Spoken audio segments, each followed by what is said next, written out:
to join their all-male club.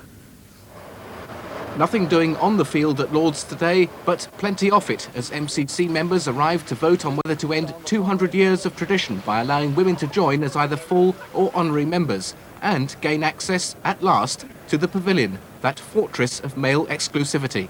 The door was being rattled by Rachel Hayhoe-Flint, the former England captain whose application for membership had the backing of distinguished figures in the game.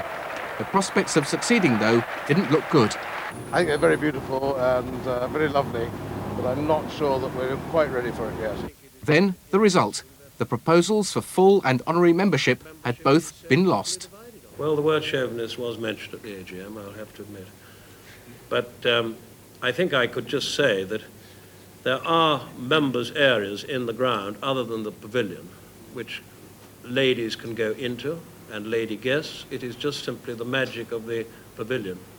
MCC, still guardian of the laws of cricket, had given women out again. Football and England have moved closer to qualifying for the European Championships after beating Turkey 1-0 in Izmir. The result puts them 1 point ahead of the Republic of Ireland, who drew 0-0 with Poland. The results mean that England go to the top of the table, with 2 games still to play, ahead of the Republic of Ireland in second place. England's first match outside the British Isles since the World Cup, with a new-look formation including Jeff Thomas and the 5'6" Dennis Wise. Very much Graham Taylor's choice, but not that of the press, whose comments firmly ended the manager's honeymoon period. The unconvincing manner of England's win, thanks to a suspicious-looking goal by Dennis Wise, will ensure that the criticisms continue. But on his debut, neither Wise nor his colleagues were concerned. England's best period followed as first Smith hit the bar, then Thomas's shot was saved, but the expected glut of goals never came. And it was Turkey, without a goal in their 3 group matches, who had the better of the second half. 2 especially dangerous chances came their way, but England survived them both without significant reply. If he was disappointed, the England manager certainly wasn't showing it. You know, we've won a game of football. Let's just recognise, in fact, how hard it is to win games of football at this level all over the world. Afterwards, Wise said he didn't know how the ball had gone in, but England are a step nearer next year's finals.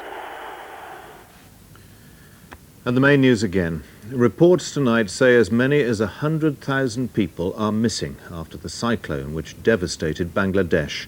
A government minister said he feared that 25,000 people were killed in one district alone. Newsnight is on BBC2 at 10:35. But from the 9 o'clock news, good night.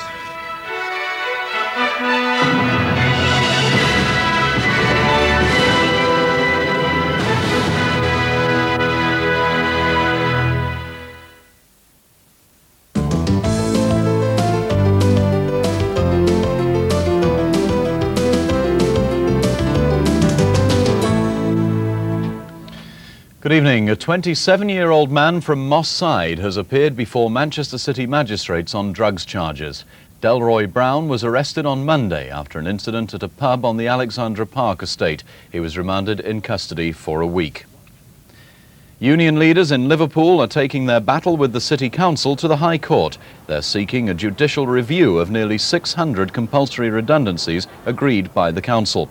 In the meantime, strike action is being escalated to target additional services in the city. A man has been taken to hospital after being badly burned in an explosion at the Huncote Industrial Estate in Hyndburn. The blast blew a hole in the roof of the liquid polymers factory, and night shift workers at the plant have been sent home. The Isle of Man government has voted to continue to class homosexuality as a crime. The vote has yet to be ratified by the Parliament's Legislative Council, but it appears that the island will ignore the European Convention on Human Rights and defy the British government. 2 police surgeons have appeared in court charged with the manslaughter of a Manchester man. Graham Rawlinson from Levenshulme was being held on remand at Grimsby Police Station when he died last September. The doctors who were responsible for Mr. Rawlinson's medical care were remanded on bail for a month.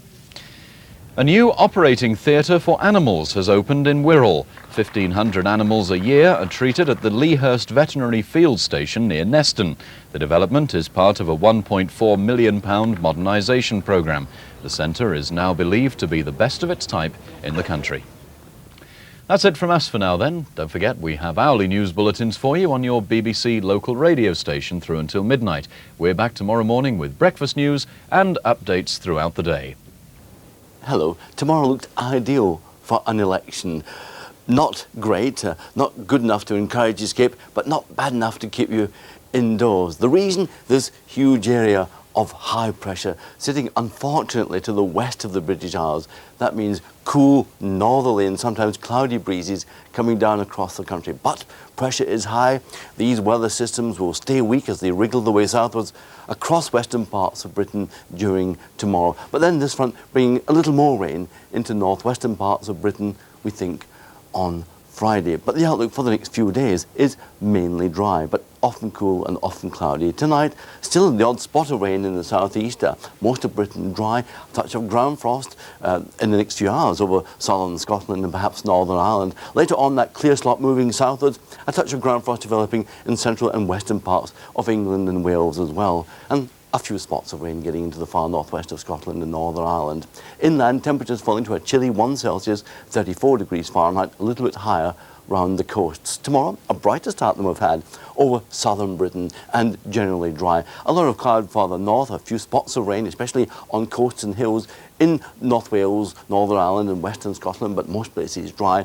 As we go through the day, two things happening: clouding over in the south, perhaps one or two light showers developing in eastern districts during the day, perhaps even the odd spot of rain later on the Pennines, but brighter weather spreading southwards across Scotland and northern parts of England. Those are these cool northerly winds, not strong enough to keep you indoors, but a stiff breeze nonetheless, and that is going to keep temperatures below normal in most places, typically 12 Celsius, 54 Fahrenheit, in a few sheltered spots from the northerly winds such as southern Scotland and the south coast, 13 or 14 degrees Celsius, but along the coast still bracing 9 is just 48 degrees Fahrenheit. A little rain in the northwest on Friday, but still cool, still mainly dry, and that's the picture for the weekend as well. Mainly dry, some rain in the north and west, a few showers in the south.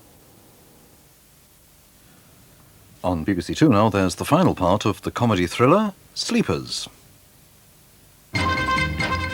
Sports night tonight, we're concentrating on the 10th stages of the World Snooker Championship and the equally nerve-wracking task of qualifying for soccer's European Championship finals. Full highlights of England's awkward match against Turkey in Izmir, while Scotland surely couldn't slip up in San Marino. Action from Northern Ireland against the Faroes, Germany against Belgium, while from the Crucible there's Stephen Hendry and Steve Davis against Dennis Taylor, renewing a famous World Championship rivalry. All at 10:20. Now, Inside Story takes us on a journey of discovery between Leeds and London on British Rail's Yorkshire Pullman.